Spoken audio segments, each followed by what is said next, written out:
কড়াইয়ে প্রথমে তেল দিলাম, ওল পোস্ত করছি। ওল পোস্ত, ওলটা একটু সিদ্ধ করে নিয়েছি। তারপর 5 ফোড়ন আর শুকনো লঙ্কা দিয়ে দিলাম, কাঁচা পেঁয়াজ দিয়ে দিলাম আর কাঁচা লঙ্কা দিয়ে দিলাম। ওলটা একটু সিদ্ধ করে রেখেছি, এটা দিয়ে দিলাম। ওলটা লাল লাল করে ভাজা হয়ে গেছে একটু। এবার পেঁয়াজটা, কাঁচা পেঁয়াজটা বাটিটা দিয়ে দিয়ে তারপর পোস্তটা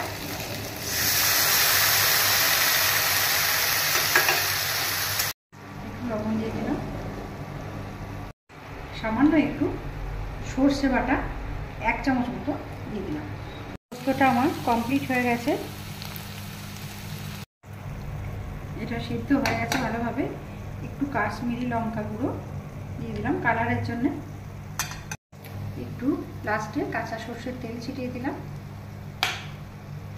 ওল পোস্ত রেডি। এরকম করে বাড়িতে বানিয়ে দেখবেন, যদি ভালো লাগে খেয়ে। একই তো আমাদের বাংলায় তো ওল সিদ্ধ খেয়ে আমরা অভ্যস্ত, ওল পোস্ত খেয়ে একবার দেখবেন। যদি ভালো লাগে আমাকে কমেন্ট করে জানাবেন, শেয়ার করবেন। Thank you.